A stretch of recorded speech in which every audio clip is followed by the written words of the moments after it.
Good morning, all of you. Welcome again. New chapter, new theme, changing cultural traditions. बदलते हुए आयाम, बदलती हुई परंपराएं.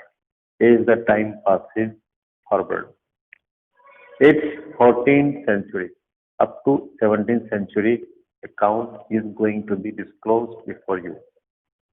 14वीं शताब्दी से लेकर 17th century तक 14, 15, 16, 17, 400 साल, 400 years.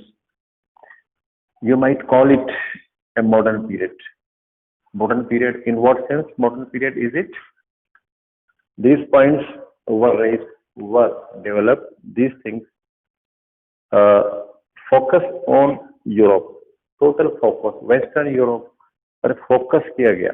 जो वेस्टर्न यूरोप का उस पर स्पेशली फोकस किया गया है. उसके बाद न्यू आइडियाज इस सेंचुरी में इसके बिटवीन 14 से 17 के बिटवीन नए नए आइडियाज, नई नई विचारधाराएं और नए नए ट्रेंड्स, नए नए रुझान, ट्रेडिशंस किस फील्ड में, लिटरेचर में और आर्ट में देखे गए.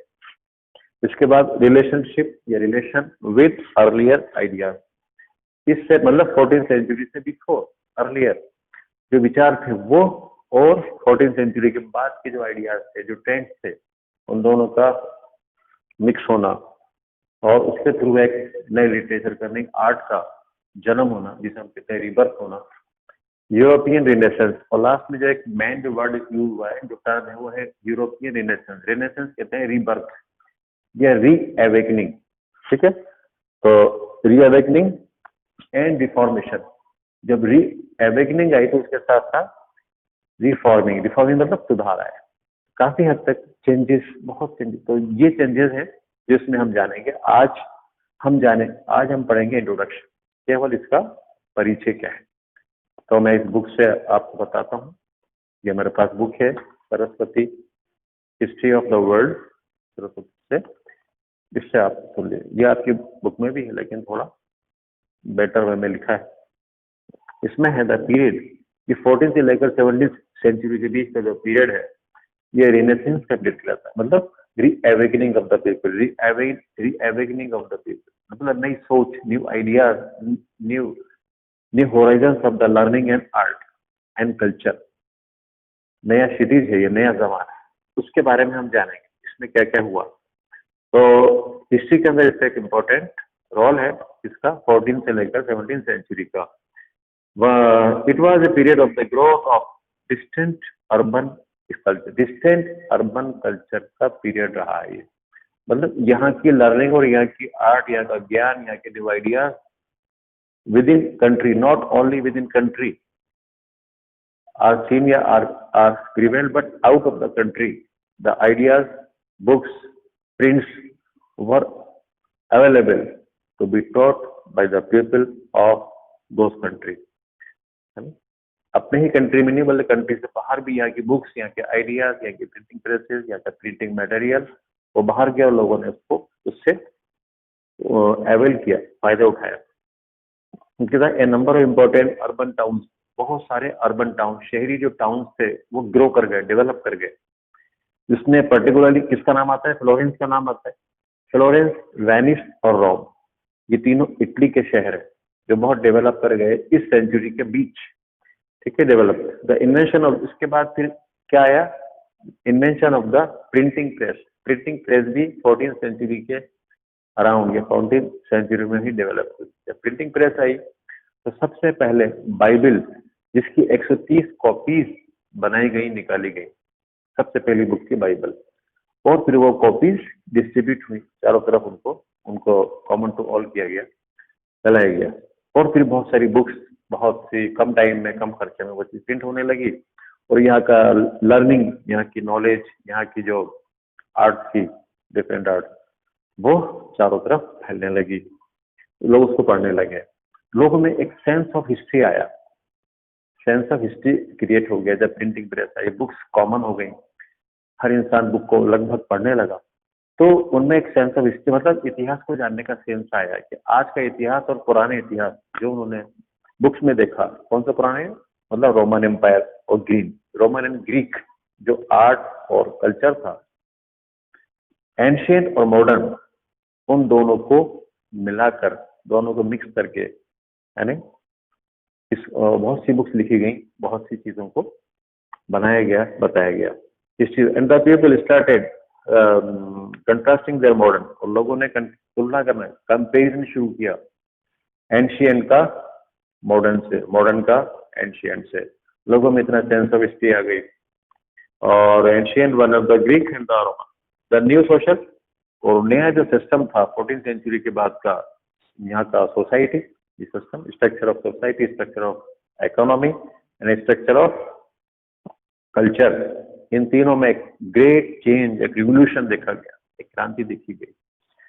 और ये tendencies, social tendency, economic tendency और कल्चरल टेंडेंसीज, ये भी डेवलप हुई यूरोप में, और particularly western Europe during this period, influenced by the history of the Europe, but the history of the entire world in a number of ways.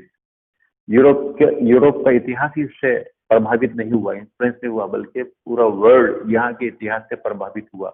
पूरे world में यहाँ के असरात, यहाँ के इफेक्ट देखे गए अलग अलग तरीकों में। यह आपसे कहता है the medieval culture, the medieval cultural tradition थे, अंडरवेंट वेरियस चेंज, उसमें काफी बदलाव आया। मिडाइवल पीरियड में जो कल्चर था उसमें काफी चेंज देखा गया इस सेंचुरी के अंदर। रिजल्ट, और जिसके रिजल्ट में, जिसके नतीजे में द न्यू टेंडेंसीज, है ना, नई टेंडेंसी, नई प्रवृत्तियां हमारे सामने आई जो डेवलप हुई इस पीरियड में। कैन बी, उनको हम पढ़ सकते हैं इस रूप के अंदर, मतलब डिफरेंट टेंडेंसीज जो देखी गई 14th सेंचुरी में, वो ये है क्या क्या चीज, किस किस में चेंज आया, है ना, क्या क्या चीजें डिस्ट्रॉय हो गई और क्या चीजें उनकी जगह पर आ गई। तो पहला था रिनेसेंस, जैसे पता है रीबर्थ, पुनर्जन्म, कि कहाँ का रीबर्थ का है या री एवेकनिंग का है, जागरूकता है लोगों के अंदर, नए आइडियाज, न्यू डिस्कवरीज, इन्वेंशंस ये क्रिएट हुए। तो रिनेसेंस यूरोप का आता है। तो रिनेसेंस जो आया ये किसको रिप्लेस करके आया, तो हम डायरेक्ट यहाँ से लेंगे। अब इसमें क्या है, causes of the rise and growth of the renaissance, क्या रीजन था रिनेसेंस यूरोप में, वेस्टर्न यूरोप में जो रिनेसेंस आया, जो जागृति आई, लोग जो जागरूक हुए, क्या रीजन था? रीजन नंबर 1 था decline of the Constantinople. Constantinople आप सुनते हैं रोमन एम्पायर में, ये ईस्टर्न रोमन एम्पायर की कैपिटल थी कॉन्स्टेंटिनोपल। जब इस पर ये कैप्चर हो गया मुस्लिम शासकों द्वारा, जो मुस्लिम रूलर्स थे उन्होंने इसको कैप्चर कर लिया। जब कैप्चर किया तो यहाँ के बहुत सारे जो क्रिश्चियन, ज्यूज, जो राइटर्स थे, पोएट थे, है नहीं, और आर्टिस्ट थे, स्कल्पचर थे, वो लोग वहां से माइग्रेट करके वेस्टर्न यूरोप में आ गए। ठीक है, और काफी हद तक अपने साथ पुरानी बुक्स और नॉलेज और एंटीक चीजें यहाँ पर लेकर आए वहां से, क्योंकि यहाँ ये कैप्चर हो चुका था। फिर इसके बाद कहता है डिक्लाइन ऑफ द कॉन्स्टेंटिनोपल का जो डिक्लाइन हुआ, the capital of the eastern Roman empire prove to be an important factor था। ये साबित हुआ क्रांति का, है नहीं, leading to the advent of the renaissance and Constantinople. In the medieval period, मध्य काल में, had been an important center of the learning, philosophy and art. philosophy and learning का important center रहा है कौन? कॉन्स्टेंटिनोपल, जो अब डिक्लाइन हो चुका था, मतलब पिछले 2 सदियों से, 200 साल से यह फिलोसॉफी और इसका सेंटर था और लर्निंग का। द सल्जूक, आप पढ़ सकते हैं Seljuk, Islamic central Islamic land में ये नाम आया था। सल्जूक तुर्क, जो तुर्की थे, ये सल्जूक नाम की कबीला था, उसने इसको कैप्चर कर लिया था कॉन्स्टेंटिनोपल का 1453 के अंदर। जिसके रिजल्ट में क्या हुआ, जिसके परिणाम स्वरूप the large number of Greek scholar, बहुत सारे जो ग्रीक स्कॉलर थे कॉन्स्टेंटिनोपल, वो यहाँ से माइग्रेट कर गए। स्कॉलर्स, आर्टिस्ट और स्कॉलर्स फ्लेड टू इटली, सबके सब भागकर इटली आ गए विद देयर एंटीक, अपने पुराने आर्ट को लेकर, बुक्स को लेकर, लिटरेरी वर्क्स को लेकर यहाँ। The interest of the Italian in ancient, अब इटालियन लोगों का जो इंटरेस्ट था एंशिएंट ग्रीक में और रोम, लिटरेचर में स्टार्टेड ग्रोइंग, वो बढ़ने लगा, वो अब ग्रो करने लगा because of their interaction with these artist and scholars. जब ये पुराने वहाँ के आर्टिस्ट इधर माइग्रेट करके एस्टेब्लिश हो गए, तो 14th सेंचुरी के बाद के जो आर्टिस्ट थे, स्कल्पचर थे, वो दोनों मिक्स होकर, दोनों में आपस में बैठकर उन्होंने एक नया कल्चर को, नई न्यू आइडियाज को ऊंचाई दी, उसको आगे बढ़ाया, उसको एनकरेज किया, है ना, आर्टिस्ट ने। It spread to other parts, ये जो नॉलेज थी ये दूसरे पार्ट्स अदर कंट्रीज में भी है फैल गई, वहां भी ये फैली, ठीक है ना।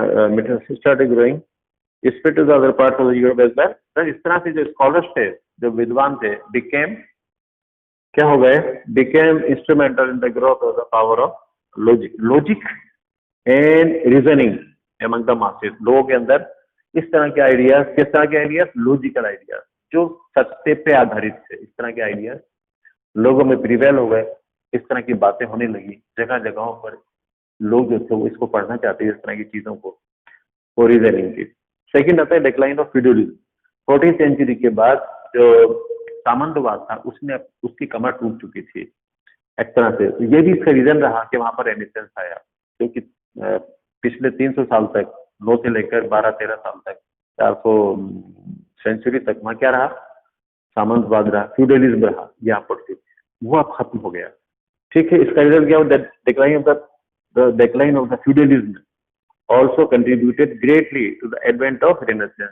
जब इसका डिक्लाइन हुआ तो इसके डिक्लाइन से भी रेनेसेंस सामने आया, रीबर्थ हुआ यूरोप का, एक नई रेनेसेंस। फ्यूडलिज्म बेस्ड ऑन, जो सामंतवाद था ये किस पर आधारित था, एक्सप्लॉयटेशन ऑफ द पीजेंट, ये था किसानों के शोषण पे आधारित था फ्यूडलिज्म। किसानों से काम लिया जाता था, उनको बंधुआ मजदूर बनाकर उनसे काम लेते थे। वहां से हर्डल, ये हर्डल था, एक रुकावट थी तरक्की के रास्ते में, विकास के रास्ते में, ठीक है ना, वहां से हर्डल। मासेस गॉट एन, अब मासेस जो पब्लिक थी, जो जनसमूह था, उसको मौका मिला to live in a peaceful, शांतिपूर्ण ढंग से और बिल्कुल स्वतंत्र वातावरण में रहने का मौका मिला। किसको, वहाँ के पीजेंट्स को, वहाँ की आम पब्लिक को, जो अब तक, जो इससे पहले किसी गुलाम थी, जो वहाँ के वो थे नोबल्स थे, लैंड ओनिंग नोबल्स थे, जो वहाँ के प्रीस्ट थे, उनके गुलाम थे, अब उससे उनको आजादी मिल गई। ये भी रीजन था किसका, रेनेसेंस, यूरोप में रेनेसेंस आने का। इसके बाद नेक्स्ट है impact of the crusade. Crusade जो हुए थे आपने पढ़े थे, जो होली वॉर थे, जो जहाज थे, उसका जो प्रभाव था वो भी एक वजह रही, वो भी एक रीजन रहा। इसके बाद पॉइंट नंबर 4 पे आते हैं, growth of prosperous trading community. Prosper मतलब धनवान लोग, बिजनेस को लेकर जब धनवान हो गए, पैसे वाले, अच्छा पैसा उनके पास आई है, ये भी एक रीजन रहा रेनेसेंस आने का, पैसा आने का, न्यू आइडियाज आने का, न्यू लिटरेचर, न्यू इन्वेंशन, ये सारी चीजें कंट्रीब्यूट करती हैं रेनेसेंस को, ये आपको बताना चाहते हैं। इसके बाद रॉयल पैट्रोनेज। रॉयल पैट्रोनेज यहाँ के लोगों ने, कहाँ के लोगों ने, इस नए जमाने के लोगों ने, जिसमें जिसमें दो जो लोग थे बड़े इंपॉर्टेंट थे। एक तो था रूलिंग क्लास के लोग, जिनको एरिस्टोक्रेटिक पीपल कहा जाता था, वो लोग, और दूसरे कौन थे, रिच पीपल, है ना, बिजनेसमैन, बड़े पैसे वाले लोग, जिनका बिजनेस। इन दोनों ने बहुत इंपॉर्टेंट रोल प्ले किया, और इन्होंने साहित्यकारों को, लिटरेरी पर्संस को, आर्टिस्ट को, स्कल्पचर्स को, डिफरेंट जो फैकल्टीज के लोग थे, उनको सपोर्ट करने में, उनको पेट्रोलाइज करने में कोई कसर नहीं छोड़ी। ये भी रीजन था रेनेसेंस का। इसके बाद आता है, नेक्स्ट आता है revival of Italian cities. Italian cities के नाम गिनाए मैंने भी, आप फ्लोरेंस था, रोम था और वेनिस था। ये सबसे पहले इटली के 3 शहर बहुत डेवलप कर गए 14th सेंचुरी के बाद, और यहाँ की चीजें, यहाँ से art, new learning, new ideas, new trends यहाँ से एमिट हुए, यहाँ से उसका प्रकाश दुनिया में फैला, नए नए आइडियाज का। इसके बाद कहता है search new routes between the Europe and the west. Europe और ईस्ट, इन दोनों के बीच में नए नए ट्रेडिंग रूट्स निकले, इसमें सिल्क रूट मतलब रेशम मार्ग, है ना, रेशम मार्ग। ये यहाँ से फिर क्या हुआ कि यूरोप और चाइना के बीच में इसका बिजनेस शुरू हुआ, रेशम का, मतलब रेशम मार्ग, जहाँ से रेशम आती जाती थी चाइना की। ये डिफरेंट। इसके बाद फिर बताते हैं ये spread of the humanism. Humanism का अब तक क्या था कि इंसान किससे एसोसिएटेड था, प्रीस्ट से, है ना, नोबल से, धर्म से जुड़ा हुआ था। अब न्यू आइडिया जब आए, नई सोच, जब नई सोच का सूरज राइज हुआ, तो फिर ये आइडिया, ये चीजें देखी गई, जिसमें ह्यूमनिज्म, ह्यूमनिज्म क्या होता है? ह्यूमनिज्म के अंदर ह्यूमनिज्म होता है एक तरह के वो सब्जेक्ट, मतलब वो टीचर या वो मास्टर जो ग्रामर पढ़ाए, जो मैथ्स पढ़ाए, जो लॉजिक पढ़ाए, रिटोरिक पढ़ाए, पोएट्री पढ़ाए, इस तरह की चीजें जो धर्म से अलग हटके हैं। धर्म में तो एक चीज है कि भाई ठीक है आपको, लेकिन धर्म से बिल्कुल डिफरेंट चीजें, जिनको ह्यूमनिस्ट कहा गया, जिनको ह्यूमैनिटीज कहा गया, वो सब्जेक्ट पढ़ाए जाने लगे। जैसे लॉ, कानून, जैसे लीगल एक्टिविटीज, उसके लिए यूनिवर्सिटीज वगैरह, है ना, ये चीजें पढ़ाई जाने लगी। उससे उसको ह्यूमनिज्म कहा गया। इसको हम पढ़ेंगे डिटेल में, अभी इंट्रोडक्शन है ओनली। इसके बाद आता है the humanist review of the history. Humanist का इतिहास को लेकर क्या नजरिया था, ये भी हम जाने। Growth of the science and philosophy, इस पीरियड में साइंस और फिलोसफी की क्या ग्रोथ हुई, किस तरह ये आगे डेवलप हुई, ये भी इसमें हम जानने की कोशिश करेंगे। इसके बाद जो नेक्स्ट आता है वो है spread of humanism through art and architecture. Art और आर्किटेक्चर के माध्यम से ह्यूमनिज्म का विस्तार।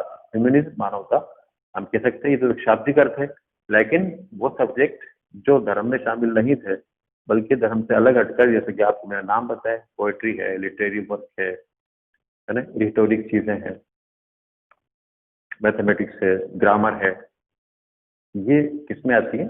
ह्यूमनिज्म में आती है, ह्यूमैनिटीज में आती है, ये पढ़ाई गई। तो ये चीजें हैं जो हम, ये इंट्रोडक्शन में कुछ, ये इंट्रोडक्शन था आपका, जिसमें आप इन चीजों के बारे में हम अब डिटेल में समझेंगे, जानेंगे। ये कुछ क्वेश्चंस है, तो क्वेश्चन मैंने आपको दिए, list some of the important sources for the 14th century. वो क्या क्या इम्पोर्टेंट सोर्सेज हैं जो 14 टू 17 सेंचुरी में राइज हुए, जिससे यूरोपियन, जिसको हम यूरोपियन रेनेसेंस में ऐड कर सकते हैं, यूरोपियन रेनेसेंस जिस वजह से क्रिएट हुआ, राइज हुआ और हमारी फॉर्मेशन आए, वो क्या क्या सोर्सेज हैं? तो बुक्स हैं, डॉक्यूमेंट्स हैं, रिपोर्ट्स हैं, ये आप लिखें। इसके बाद है द टर्म ह्यूमैनिटीज, आप क्या समझते हैं, ये कहाँ से निकला? और उसके बाद विच वर्ड, ये कह रहा है कि who were known as humanist, humanist किससे कहा जाता है, ये भी आपको इंट्रोडक्शन आपको देना है इसमें। अब ये आपकी बुक आती है इंट्रोडक्शन के बाद, ये कुछ चीजें मैं यहाँ से लेता हूँ। ये आप लोग, revival of the Italian cities, Italian cities पे रिवाइवल, 3 सिटीज आप जान चुके हैं, फ्लोरेंस है, वेनिस है और रोम है, इटली के। ये 14th सेंचुरी के बाद के बहुत डेवलप हुए, ठीक है ना। और इसके बाद हम कुछ और इसमें जानने की कोशिश करेंगे। फिलहाल at present it's enough, sufficient, introduction आपको हो चुका है। इसको हम डिटेल में नेक्स्ट टाइम लेंगे। तब तक आप इन क्वेश्चन को करें और आप भी इसको सेल्फ स्टडी भी करें। Thank you so much.